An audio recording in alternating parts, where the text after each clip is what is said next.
Minyak itu bisa banyak fungsi. Selain untuk obat juga, ya. Tetapi minyak urapan itu jelas. Karena kitab Yakobus juga doakan dengan mengurapi pakai minyak. Artinya kenyamanan hidup itu begini. Tidak menikmati dunia seperti anak dunia menikmati. Bagi orang percaya, satu-satunya kebahagiaan itu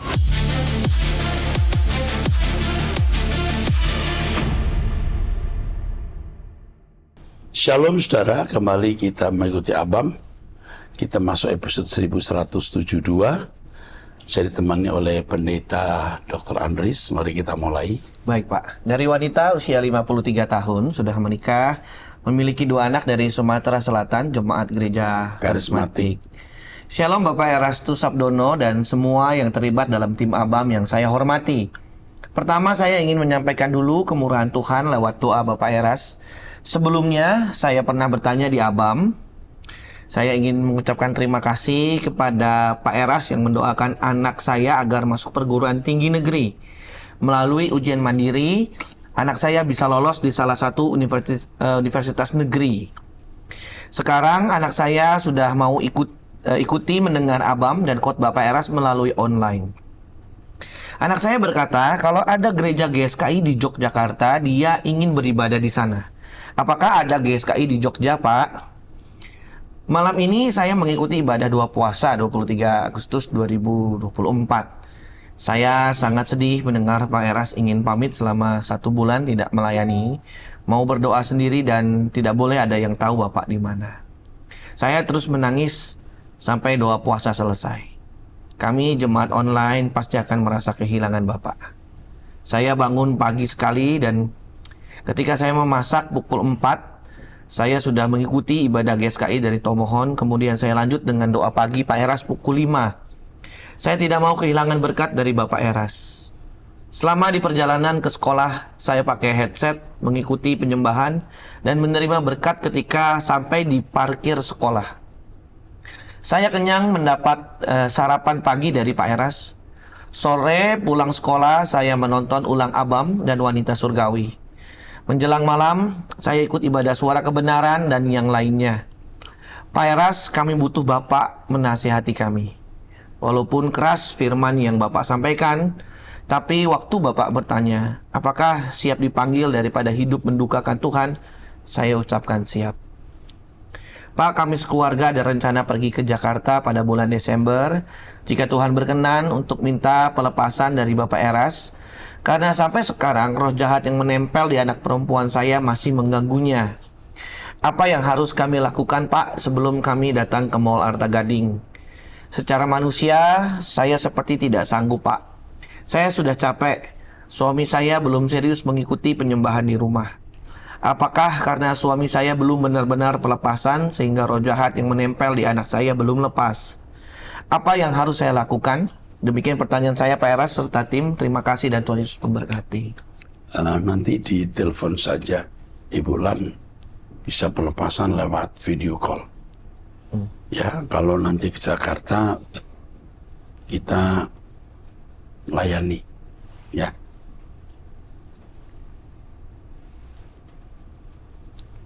Dia bersaksi bahwa tanggal 5 April 2024 didoakan itu roh jahat yang mengganggu Anda sudah berkurang ya. Iya. Tapi belum total ya. Betul, Pak. Terima kasih untuk perhatian dan kasihnya. Saya masih akan tetap terus mendampingi jemaat, termasuk mendampingi Anda dan keluarga. Ya, kita masih berkemas-kemas bersama untuk pulang ke langit baru, bumi baru. Oke. Selanjutnya dari wanita usia 22 tahun, masih single dari Jakarta. Shalom Pak, apakah seseorang harus mengakui kesalahannya di masa lalu kepada pasangannya nanti? Kesalahan itu ada hubungannya dengan relationship? Terima kasih Pak. Mutlak tidak. Absolutely tidak. Jadi kalau ada ajaran keterbukaan awal pemulihan itu salah. Karena tidak semua orang sanggup menerima kegagalan pasangannya. Jadi tidak perlu. Misalnya kamu sudah tidak gadis lagi, ya, kamu cukup mengatakan bahwa dulu pergaulan saya buruk, kamu menerima saya apa adanya, tidak. Dan kalau pria itu mencintai kamu, maaf, walaupun kamu itu seorang, maaf ya, seorang pelacur, dia akan tetap mencintai kamu. Tapi kalau seperti yang pernah saya dengar, di malam pertama ternyata pasangannya sudah tidak gadis. Lalu dia menyesal, lalu dia mulai menghukum. Sejak itu, kalau di Apung juga pernah itu. Tahun kapan dulu? Terus menghukum, terus memukuli atau bersikap negatif. Itu jahat. Justru mestinya kasihan punya pasangan yang pernah dirusak orang misalnya. Kita yang harus lindungi dia. Ya, jadi nggak perlu terbuka. Oke? Karena Tuhan sudah menyelesaikan dan melupakan. Jangan bongkar-bongkar lagi. Oke. Selanjutnya dari pria usia 53 tahun, belum menikah, dari Banten, Jemaat Gereja Karismatik. Shalom Pak Eras, saya ada pertanyaan mengenai minyak urapan. Saya dengar bahwa murid Yesus membawa minyak, tapi tidak jelas apakah minyak urapan atau tidak. Kalau di perjanjian lama, saya ingat ada minyak urapan yang khusus digunakan untuk menguduskan barang-barang di bait Allah. Saya penasaran, apakah minyak urapan itu alkitabiah? Oke. Minyak itu bisa banyak fungsi.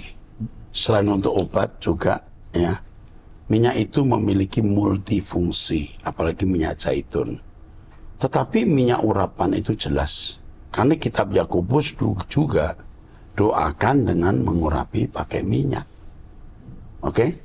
Saya pun dalam pelayanan, walaupun tidak selalu, sering menggunakan minyak sebagai sarana untuk mengurapi seseorang dan mengusir kuasa gelap. Oke, cukup. Teruskan. Saya juga ingin bertanya, Pak, jika ada orang yang dijuluki sesat karena dia kehilangan kenyamanan hidup, ketika kenyamanannya bertambah, apakah masih dibilang sesat? Pak Eras mengajarkan jika ikut Yesus yang benar, maka akan kehilangan kenyamanan hidup. Jadi mungkin banyak yang tidak setuju. Artinya kenyamanan hidup itu begini, tidak menikmati dunia seperti anak dunia menikmati. Bagi mereka dunia ini kausa prima, kebahagiaan. Kausa prima itu, kausa penyebab, prima itu utama. Menjadi penyebab kebahagiaan utama. Bagi orang percaya, satu-satunya kebahagiaan itu hanya Tuhan. Tetapi bukan berarti lalu dia makan tidak enak, bukan berarti lalu dia tidak bisa wisata. Tuhan ciptakan semua untuk dinikmati, tapi tidak menjadi ikatan. Bagaimana itu, Pak? Nah, terikat dulu dengan Tuhan, baru tahu bagaimana menjadikan Tuhan kausa prima kebahagiaan kita, dan yang lain akan melengkapi. Oke. Terus. Selanjutnya dari wanita usia 72 tahun, janda, memiliki 2 anak, dari Sumatera Selatan, Jemaat Gereja Karismatik. Shalom Pak, setiap pagi saya mengikuti doa pagi Pak Erastus. Saya ingin bertanya, apakah setiap lagu yang Bapak naikkan merupakan ciptaan Pak Erastus sendiri? Kalau saya yang pimpin doa, hampir 100% saya. Kayaknya nggak pernah saya nyanyikan lagu orang lain. Saya takut nggak hafal atau saya tidak tahu nadanya. Tapi selama ini kalau doa pagi semua lagu saya. Kecuali setiap hari adalah harimu, itu lagunya Stefania anak saya. Tapi saya tidak tahu apakah saya pernah menyanyikannya. Karena satu-satunya lagu yang saya hafal cuma itu, lagu karangan anak saya. Yang lain nggak ada yang saya hafal. Padahal lagu-lagunya Stephen juga bagus-bagus untuk penyembahan. Ku pulang ke rumah Bapa itu. Tapi saya nggak hafal, jadi saya takut. Oke. Ya. Teruskan. Saya suka mencatat lagu-lagu yang Bapak nyanyikan. Terima kasih Pak, Tuhan Yesus memberkati. Amin. Ya, jadi 100% memang lagu karangan saya. Oke. Terus. Selanjutnya dari pria usia 32 tahun, belum menikah, dari Jawa. Shalom Pak, saya mohon diberikan petunjuk karena saya merasa sangat berdosa dan bersalah. Saya sudah menjalani hubungan dengan kekasih saya dan saya memiliki komitmen untuk menikahinya. Komitmen ini saya lakukan meskipun saya sudah mengetahui latar belakang kelam yang kekasih saya miliki. Tetapi karena ada banyak dosa yang sudah saya perbuat kepada kekasih saya, hingga akhirnya pada suatu ketika kekasih saya marah dan dia memutuskan hubungan kami. Pak, saya merasa kotor, berdosa dan bersalah.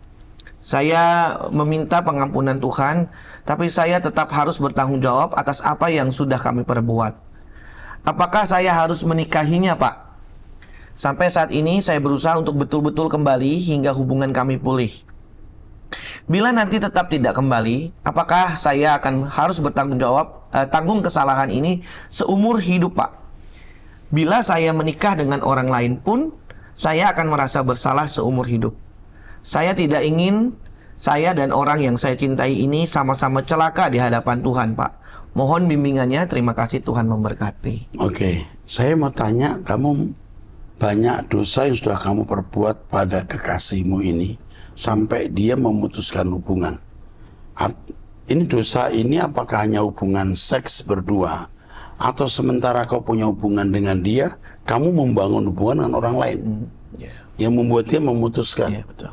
Sebab kalau kamu setia kepada pasangan ini hanya karena melakukan hubungan seks misalnya, dia tidak mungkin memutuskan hubungan. Ya, kalau kamu menikah dengan wanita ini sebagai usaha untuk membayar kesalahan atau menebus, setelah menikah kamu masih bisa selingkuh loh.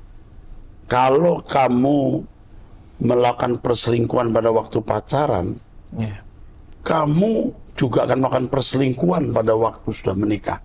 Itu hampir dipastikan. Lalu kamu seandainya tidak menikah dengan dia dan seandainya dia menikah dengan orang lain dan kamu menikah juga dengan orang lain, kamu juga tidak perlu merasa berdosa lagi. Kamu tulis di sini bahwa kekasihmu memiliki latar belakang yang kelam. Betul ya? Betul. Latar belakang kekasihmu kelam. Bukan tidak mungkin juga masa lalunya, dia nggak cerita nih, juga melakukan hal yang sama dengan pria ini. Jadi sekarang yang kamu lakukan adalah jangan melakukan hubungan yang terlarang. Hidup suci, ajak dia bersama mencari Tuhan. Benahi bersama dalam kekudusan, baru mencari kehendak Tuhan apakah dia jodohmu atau tidak. Mengerti? Ya? Jangan melakukan dosa itu lagi. Kalau kamu melakukan dosa itu lagi, kamu tidak akan peka mendengar suara Tuhan. Ya, sama seperti yang lain, kalau sudah ada pengenalan fisik, maka pengenalan pribadi akan tertutup, jadi blind, jadi buta. Oke. Teruskan. Selanjutnya dari wanita usia 47 tahun, sudah menikah, memiliki satu anak, jemaat Gereja Protestan Kesukuan. Sukuan, ya. Shalom, Bapak Eras dan tim Abam. Saya memiliki anak perempuan yang sedang kuliah di Universitas Negeri. Dia sekarang sudah semester 7. Ketika semester 5, dia terdiagnosa anxiety disorder dan masih berobat sampai sekarang. Suatu ketika dia menceritakan ada kakak tingkatnya yang mendapat beasiswa fast track S2 dan waktu itu dia terkesan sangat ingin bisa mendapatkannya. Ketika dia bercerita, saya hanya menjawab, kita doakan ya kak, terserah nanti gimana Tuhan saja. Suatu hari suami saya mendapat pemberitahuan kalau anak kami termasuk mahasiswa yang mendapat beasiswa. Ini fast track ini artinya bisa meneruskan ke S2. Fast track ini. Terus? Dan saya berpikir ini jawaban Tuhan. Kami mulai membahasnya, tapi sepertinya dia sudah tidak berminat karena dia ingin mengerjakan tugas akhir dan segera lulus agar dia menyelesaikan tanggung jawabnya. Tapi kami tetap mengarahkannya supaya dia ambil fast track. Walaupun anak saya enggan. Kami memaksanya karena saya berpikir ada rencana dan kehendak Tuhan di sana. Stop. Kamu salah kalau memaksakan. Ingat dia punya anxiety disorder. Salah. Ini loh, banyak orang tua yang merusak anaknya karena hal ini. Dia tidak melihat keadaan anaknya bagaimana. Anxiety disorder. Tidak boleh. Anak saya pun juga memiliki potensi untuk ini. Saya tidak memaksa dia. Mau balik ke Brisbane kuliah atau tidak, nggak usah. Mau Zoom aja Pak, baik ke Zoom. Mau nerusin di Atmajaya waktu itu. Wah ini berat ini, nanti kuliahnya kok ada kuliah ke luar negeri juga, kuliah di satu perguruan tinggi ambil psikologi S2. Dan ini berat, ini sekolah rasanya berat. Tapi saya tidak mau mengganggu, saya izinkan. Jangan mengganggu. Kalau anak tidak mau, jangan paksa. Ingat itu. Saya belajar di sini. Jangan paksa. Oke, teruskan. Setelah waktu perkuliahan berjalan, dia merasa tertekan dan beberapa waktu yang lalu ketika dia kontrol ke dokter, dosis obatnya dinaikkan 2 kali lipat dari pertemuan kali dia didiagnosis Jadi disorder. pertama kali dia didiagnosis anxiety disorder.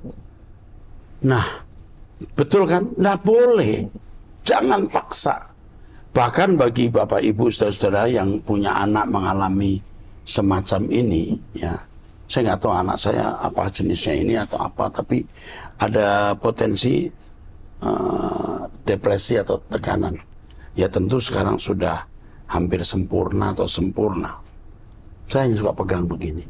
It's okay, it's okay, it's okay.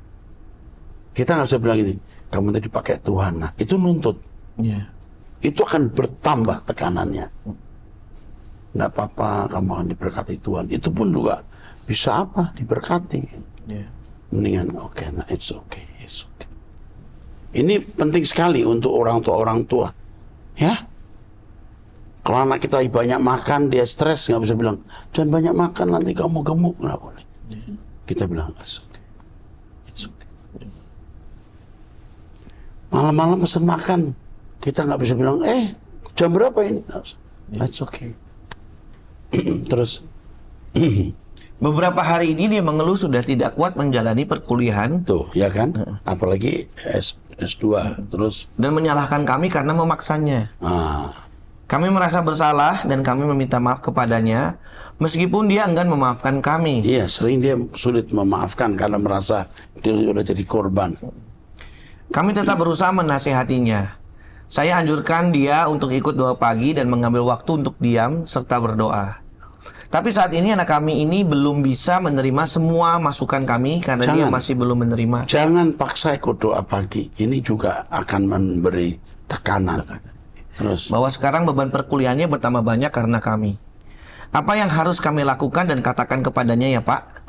Apakah boleh kalau saya minta anak kami ini didoakan yang terbaik buatnya? Terima kasih atas jawabannya. Pasti didoakan, tapi itu tidak akan signifikan memulihkan. Yang penting bagaimana orang tua mendampingi dia. Beri perhatian khusus tanpa mempercakapkan kuliahnya dulu. Kecuali dia memulai. Pak, aku nggak sanggup, Mam, ya udah. Nggak usah, gitu ya. Karena kalau mau fast track, lalu dia banyak tugas-tugas tambahan untuk itu, pikirannya jadi tambah berat, ya. Ini anaknya fotonya ada di sini. You looking so beautiful. Beautiful. Ini anaknya cantik nih. Garis mukanya kuat nih. Ini bisa kelas bintang film ini, ya, cantik. Oke, jangan menambahi ya kesulitan. Penting sekali ya untuk orang tua ya. Orang tua nggak boleh itu. Banyak anak-anak sakit jiwa karena orang tua. Ya, tekanan. Sekolahnya jadi juara, pacaran dikit diomelin. Caranya mencegah harus bijak. Oke, terus. Selanjutnya dari wanita usia 30 tahun belum menikah dari Jakarta, Jemaat Gereja Karismatik. Shalom Pak Erastus, saya ingin bertanya mengenai masalah karir saya Pak. Saya dulu bekerja di sebuah perusahaan milik pemerintah. Dan saya pernah berada dalam situasi yang tidak mengenakan di sana. Saya mengalami bullying selama 4 tahun 8 bulan, di mana tidak ada seorang pun yang ingin berteman dengan saya sejak saya diterima kerja. Penolakan itu begitu jelas ditunjukkan sehingga saya tidak dapat berkembang sebagaimana seharusnya. Ada banyak hal yang seharusnya saya dapatkan tapi tidak saya dapatkan, hingga akhirnya saya memutuskan berhenti bekerja di pertengahan tahun 2024. Saya nekat keluar meskipun sudah pegawai tetap, karena saya percaya semakin lama saya di tempat ini, maka saya tidak akan berkembang. Belum tentu. Tuhan bisa membalikkan keadaan seperti membalik tangan. Kau mestinya bertahan di situ. Tapi tidak 100% benar ya. Tapi menurut hemat saya, mestinya kamu masih ada di situ. Dan saya kasih tahu ya, orang-orang jahat yang membuli kamu ini, dia tidak akan selamat. dia tidak mungkin tidak menuai apa yang mereka tabur. Maka jangan kita membuli orang dalam pekerjaan. Karena kita akan menuai, kalau bukan kita, anak kita. Sembarangan. Ya, oke, teruskan. Puji Tuhan, saya langsung mendapat pekerjaan dari teman gereja saya, dan saya berharap saya mendapatkan perlakuan yang layak karena saya bekerja dengan sesama orang Kristen. Tapi saya salah dan berekspektasi terlalu tinggi karena hak saya tidak dibayarkan sesuai kontrak. Ya, tadi saya mau mengatakan seperti yang sering saya katakan. Dimanapun akan ketemu orang begitu yang membuli kita. Terus. Kontrak yang saya letakkan di atas meja tidak pernah ditandatangani, sehingga akhirnya kontrak tersebut saya bawa kembali ke kosan saya. Sebenarnya hal ini sudah terlihat di awal di mana benefit yang dijanjikan tidak sesuai. Saya mencoba berpikir positif, tapi kenyataan menyadarkan saya ketika saya menerima gaji pertama yang tidak sesuai persetujuan. Ya, tapi kalaupun belum ada kerjaan, kita jalani terus asal ada makan pakaian cukup. Saya belum membaca kalimat-kalimat berikutnya loh. Tadi waktu saya berkata sebaiknya kamu tidak keluar. Ini perusahaan yang sangat, pekerjaan yang bagus, yang tidak kita sebutkan, karena saya tahu yang ini. Ya, ini pekerjaan yang bagus. Ya, ini kan BUMN ya. Itu bagus sebenarnya. Terus saya jadi memikirkan kembali setiap perilaku yang saya terima dari atasan saya. Teman gereja. Iya. Ketika ada instruksi yang kurang jelas dan saya ingin memperjelas, saya dianggap banyak bertanya serta tidak mampu. Beda. Ketika di gereja lalu di tempat kerjaan itu bisa berbeda. Iya. Di gereja tidak sedikit orang manipulasi dan tidak apa adanya. Nah, aslinya baru ketahuan waktu di luar gereja. Kekurangan tenaga kerja membuat saya harus multitasking. Saya diminta membuat SOP di hari pertama kerja, sementara saya belum mengerti alur kerja. Terdapat juga hal-hal kecil, seperti tidak diperbolehkan mencantumkan alamat kantor ke klien ataupun mitra yang membuat saya bingung harus berbuat apa terkait mengirim surat. Karena jumlah pegawai hanya bertiga, saya hanya dapat bertanya ke teman saya. Dia mengetahui riwayat kerja saya di tempat sebelumnya karena tidak ada yang saya tutupi. Tapi kemanakah saya harus pergi agar tidak menerima perlakuan seperti ini? Memang yang saya minta kepada Tuhan adalah payung sebelum saya mendapatkan tempat yang benar-benar layak. Apakah setelah kontrak 3 bulan ini saya harus keluar, Pak? Saya tidak ingin menghabiskan waktu saya di tempat yang salah sama seperti dulu. Saya sedang ikut seleksi CPNS tahun ini dan jika ingin fokus saya harus keluar dari tempat kerja saya ini. Tapi jika hal ini gagal, saya harus bagaimana, Pak? Saya bingung, bertahan di Jakarta selama 4 bulan tidaklah mudah. Mohon bantuannya, Pak. Saya dilema.